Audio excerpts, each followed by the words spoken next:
السلام علیکم ناظرین کرام، آخر کار وہ وقت آ ہی گیا جس کا ناظرین کئی مہینوں سے انتظار کر رہے تھے۔ جی ہاں، سیریز قرولوش ارحان کا باقاعدہ آغاز ہو چکا ہے۔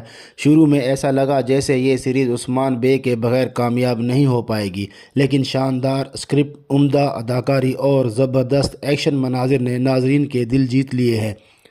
اب تو صاف نظر آ رہا ہے کہ یہ سیریز قرولوش عثمان کے مقابلے کے لیے پوری طرح تیار ہے۔ جی ہاں، قرولوش عثمان کے آدھے سے زیادہ اداکار اب بھی اس سیریز کا حصہ ہیں اور نئے اداکاروں کی کارکردگی بھی لاجواب ہے۔ اب وہ وقت گزر چکا فکشن کہانیاں دکھائی جاتی تھیں، ایک تاریخی سیریز نئی تاریخ رقم کرنے جا رہی ہے۔ یہ سب کچھ توقعات سے بڑھ کر ہے، لیکن ایک بڑی وجہ یہ ہے کہ سلطان ارحان کی تاریخ عثمان سے بھی زیادہ وسیع اور عظیم ہے، اسی لیے واقعات اور جنگوں کو دکھانا بھی آسان ہے۔ اب یہ غلط کہنا نہ ہوگا کہ ہر قسط میں ایک نئی جنگ ضرور نظر آئے گی، چونکہ واقعات کی رفتار تیزی سے، اسی لیے کردار آتے جاتے رہیں گے اور یہی بات ناظرین کی دلچسپی برقرار رکھے گی۔ طویل اقساط بھی لمحوں میں گزر جائے گی۔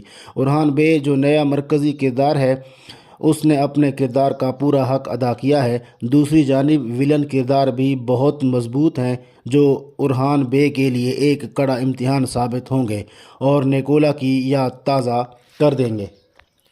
لیکن عثمان بے کے ساتھیوں کے ہوتے ہوئے کوئی دشمن ارحان کے بال کا بھی نقصان نہیں کر سکتا۔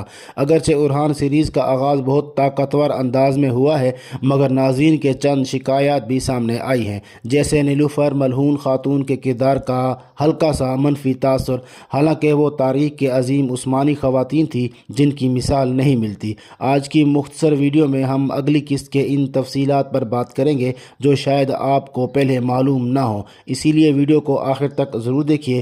ہم بات کریں گے کہ کون سی قسط میں برسا فتح ہوگا، کیا عثمان بے کی صحت بگڑ رہی ہے، کیا وہ صرف چند اقساط کے لیے موجود ہیں، ارحان بے کو کس سے تاریخ سپاہی واپس آئیں گے جو پرانی یادیں تازہ کریں گے۔ صلاح الدین ایوبی سیریز میں نور الدین زنگی کا کردار ادا کرنے والا اداکار اب قرولوش ارحان میں کون سا کردار نبھائے گا۔ ہم ان اہم کرداروں کا بھی ذکر کریں گے جو ابتدائی اقساط میں شہید ہو جائیں گے، اور آخر میں ہم بتائیں گے کہ ارحان بے کا وہ خفیہ منصوبہ جس سے دشمنوں کی نیندیں اڑ جائیں گی۔ اس طرح ان حیرت انگیز واقعات کے سرپرائز پر بھی روشنی ڈالیں گے جو ناظرین کو دنگ کر دیں گی۔ آخر میں بالا خاتون سے متعلق بڑی خبر بھی شامل ہے، تو مکمل تفصیلات کے لیے ویڈیو آخر تک ضرور دیکھیے گا۔ اب بات کرتے ہیں برسا کی، جو سیریز کا سب سے زیادہ زیر بحث موضوع ہے۔ جیسا کہ آپ جانتے ہیں کہ برسا بازنطینی سلطنت کا سب سے مضبوط قلعہ تھا۔ بازنطینی سلطنت کے کئی اہم فیصلے وہیں کیے جاتے ہیں۔ عثمان بے قرولوش عثمان سیریز سے بھی برسا کو فتح کرنے کے خواہشمند تھے۔ یہ فتح اس کے لیے بھی اہم تھی کیونکہ اس نے ایک قبیلے کو سلطنت میں بدلا۔ ناظرین، برسا ساحل کے قریب واقع ہے اور بازنطینیوں کی بڑی تجارتی منڈی تھی، اسی لیے عثمان بے نے بہت پہلے برسا مہم کا آغاز کر دیا تھا۔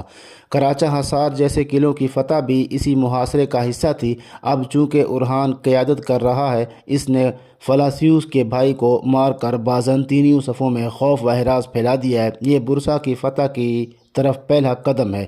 ارحان بے شہر کو چاروں طرف سے گھیر لے گا، خوراک اور تجارت کے تمام راستے بند کر دے گا، اور جیسا کہ کہا جاتا ہے، بھیڑیا چاہے بچہ ہو، فطرت وہی رہتی ہے۔ دشمن نے سوچا کہ عثمان غازی کے بوڑھے ہونے کے بعد برسا مہم رک جائے گی، مگر ارحان غازی اپنے والد سے 4 قدم آگے نکلا۔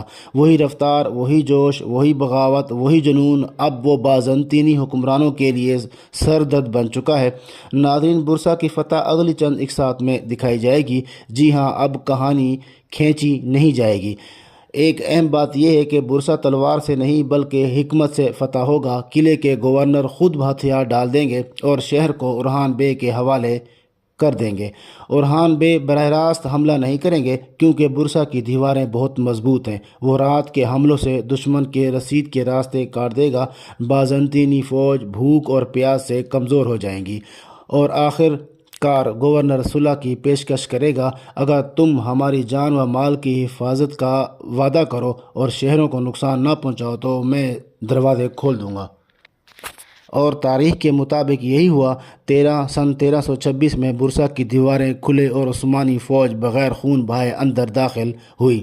اس وقت عثمان بے سخت بیمار تھے۔ انہوں نے فوج کی قیادت اورحان کو سونپی اور وصیت کی، بیٹے برسا کو فتح کرنا تمہارا فرض ہے، اسے دارالحکومت بناؤ، انصاف قائم کرو۔ اور بالکل یہی ہوا۔ برسا کی فتح کے بعد اورحان بے نے اپنے والد کی وصیت پوری کی، مساجد، مدارس، تربیتی مراکز قائم کیے۔ یوں برسا پہلا عثمانی دارالحکومت بنا اور سلطنت عثمانیہ کا آغاز ہوا۔ اگر برسا کی فتح جلد دکھائی گئی تو اس کے ساتھ ہی عثمان بے کی وفات کا منظر بھی دکھایا جائے گا۔ اگرچہ عثمان بے کا کردار اب دوسرا اداکار کر رہا ہے، لیکن اس کی موت کا منظر ہر آنکھ کو اشک بار کر دے گا۔ اب بات کرتے ہیں بالا خاتون کی۔ وہ کب وفات پائیں اور انہیں سیریز میں کیوں شامل نہیں کیا گیا؟ جیسے کہ آپ جانتے ہیں، قرولوش عثمان میں عثمان اور بالا کی جوڑی ناظرین کی پسندیدہ تھی۔ ان کی رومانسی مناظر کو خوب پسند کیا گیا، مگر اورحان سیریز میں بالا خاتون شامل نہیں۔ مداح پوچھ رہے ہیں کہ آخر کیوں؟ کیا وہ اس وقت تک وفات پا چکی تھی؟ تاریخ کے مطابق بالا خاتون سن 1324 میں وفات پائیں، یعنی عثمان بے سے صرف 2 سال پہلے۔ اگر تاریخی طور پر دیکھا جائے تو بالا خاتون کو عثمان کے آخری ایام میں ان کے ساتھ ہونا چاہیے تھا۔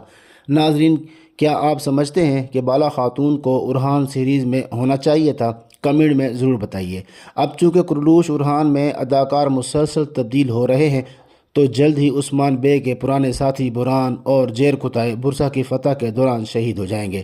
آپ کو کون زیادہ پسند ہے، بوران یا زیر کتائے؟ کمنٹس میں بتائیے۔ جبکہ دوسری طرف نئے تاریخی کردار شامل کیے جا رہے ہیں، جیسے ترگت غازی، عبداللہ کوسس اور ایکتامور جو گندوز بے کا بیٹا تھا، برسا کی فتح میں اہم کردار ادا کرے گا۔ اس کی واپسی سے پرانی یادیں تازہ ہو جائیں گی، اور بڑی خبر یہ ہے کہ صلاح الدین ایوبی میں نور الدین زنگی کا کردار نبھانے والا اداکار اب قرولوش اورحان میں تیمور کا کردار ادا کرے گا۔ آخر میں اورحان بے ایک نئے قائد کے طور پر ابھرے گا، جس کا نام پوری دنیا جانے گی، وہی عثمانی سلطنت کا، جس کے دور حکومت نے سب سے طویل عرصہ گزرا۔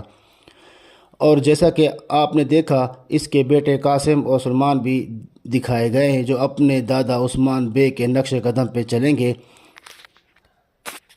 اگر آپ کے ذہن میں قرولوش سیریز سے متعلق کوئی سوال ہے تو کمنٹ میں ضرور پوچھیے گا۔ تب تک کے لیے اللہ حافظ۔